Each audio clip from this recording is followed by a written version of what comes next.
Estudo sobre o Evangelho de Lucas, parte 127, dia 7 de dezembro de 2023.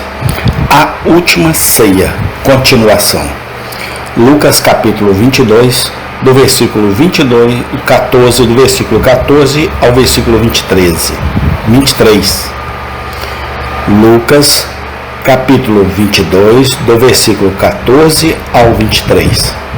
E chegada a hora, pôs-se à mesa, e com ele os 12 apóstolos. E disse-lhes: Desejei muito comer convosco esta Páscoa antes que padeça, porque vos digo que não a comerei mais até que ela se cumpra no reino de Deus. E tomando o cálice, e havendo dado graças, disse: Tomai-o, repartiu-o entre vós, porque vos digo que já não bebereis do fruto da vide, até que venha o reino de Deus. E tomando o pão, e havendo dado graça, partiu e deu-lo, dizendo: Isto é o meu corpo, que por vós é dado. Fazei isto em memória de mim. Semelhantemente, tomou o cálice, depois da ceia, dizendo: Este cálice é o novo testamento no meu sangue, que é derramado por vós.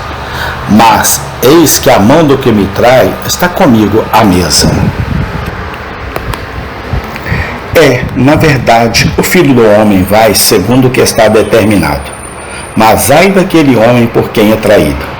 E começaram a perguntar entre si qual deles seria o que havia de fazer isto. Lucas 22, 14 e 23. Esses versículos contêm o relato de Lucas sobre a instituição da ceia do Senhor.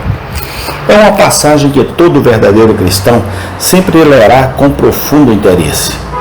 Quão surpreendente parece que uma ordenância, tão belamente simples em sua primeira nomeação, tenha sido obscurecida e mistificada pelas invenções do homem.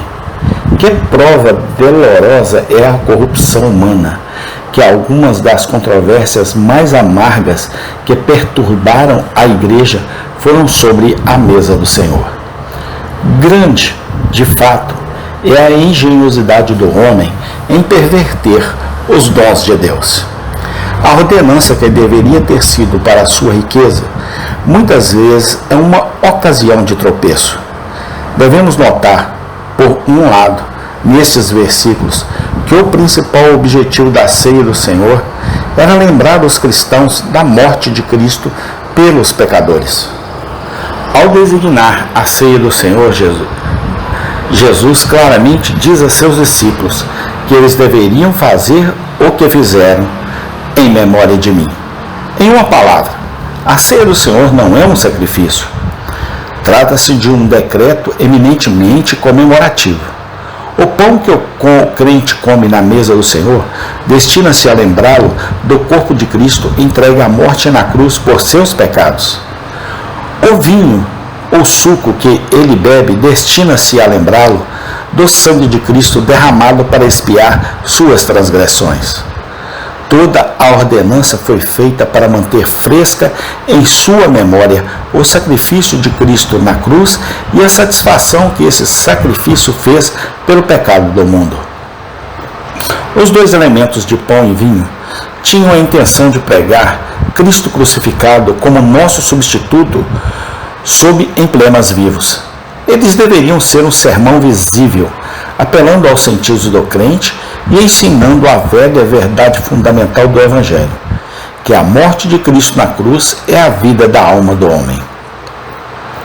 Faremos bem em manter essa visão simples da ceia do Senhor firmemente em vista. É claro que não há dúvida de que uma bênção especial está ligada ao uso digno dela, bem como ao uso digno de todas as ordenanças designadas por Cristo. Mas que haja qualquer outro meio pelo qual os cristãos possam comer o corpo de Cristo e beber o sangue de Cristo, exceto pela fé, devemos sempre negar firmemente. Aquele que vem à mesa do Senhor com fé em Cristo pode esperar confiantemente ter sua fé aumentada ao receber o pão e o vinho. Mas aquele que vem sem fé não tem o direito de esperar uma bênção. Vazio ele vem para a ordenança e vazio ele irá embora. Quanto menos mistérios e obscuridade atribuímos à ceia do Senhor, melhor será para nossas almas. Devemos rejeitar com aversão a noção antibíblica de que haja algum sacrifício nele, que a substância do pão e do vinho seja alterada, ou que o mero ato formal de receber o sacramento possa fazer algum bem à alma. Devemos nos apegar firmemente ao grande princípio estabelecido em sua instituição, que a ceia do Senhor é eminentemente uma ordenança comemorativa e que, se recebê-la sem fé, é uma lembrança agradecida da morte de Cristo, não pode nos fazer bem. As palavras do Catecismo da Igreja são sábias e verdadeiras.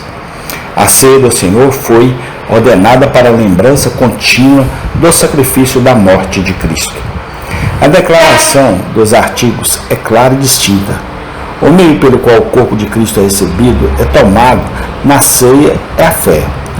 A exortação do livro de oração aponta a única maneira pela qual podemos nos alimentar de Cristo. Alimente-se dele em seus corações. Pela fé, com ações de graças. Por último, mas não menos importante, a advertência da homilia é muito instrutiva. Atentemo-nos para que a memória da ceia do Senhor não seja sacrificada. Devemos notar, por outro lado, nestes versículos, que a observância da ceia do Senhor é um dever obrigatório para todos os verdadeiros cristãos. As palavras de nosso Senhor sobre este ponto são diretas e enfáticas. Faça isso em memória de mim. Supor, como alguns fazem, que essas palavras são apenas uma injunção para os apóstolos e todos os ministros a ministrarem a ceia do Senhor a outros é uma interpretação totalmente insatisfatória. O sentido óbvio das palavras é um preceito geral para todos os discípulos. O comando diante de nós é negligenciado em uma extensão assustadora. Milhares de membros de igrejas cristãs nunca vão à mesa do Senhor. Eles teriam vergonha, talvez, de serem conhecidos como violadores dos 10 mandamentos. No entanto, eles não se envergonham de quebrar um mandamento claro de Cristo. Eles parecem pensar que não há grande pecado em não serem comungantes. Eles parecem totalmente inconscientes de que, se tivessem vivido nos dias dos apóstolos, não teriam sido considerados cristãos. O assunto, sem dúvida, é um sobre o qual devemos ter cuidado com os erros. É claro que não é desejável que todo batizado receba a ceia do Senhor como uma mera questão de forma. É uma ordenança destinada à vida espiritual e não aos mortos em pecados. Mas, quando vemos um grande número de frequentadores de igreja nunca indo à mesa do Senhor e de forma alguma envergonhados de suas negligências do sacramento, então fica claro que há algo muito errado no estado das igrejas. É um sinal de ignorância generalizada ou de indiferença insensível a um preceito divino. Quando tais multidão de pessoas batizadas habitualmente quebram o mandamento de Cristo, não podemos duvidar que Cristo está descontente. O que estamos fazendo de nós mesmos? Afinal, este é o ponto que nos preocupa. Afastamo-nos da ceia do Senhor sob uma vaga noção de que não há grande necessidade de recebê-la? Se tivéssemos essa opinião, quanto mais cedo desistirmos, melhor.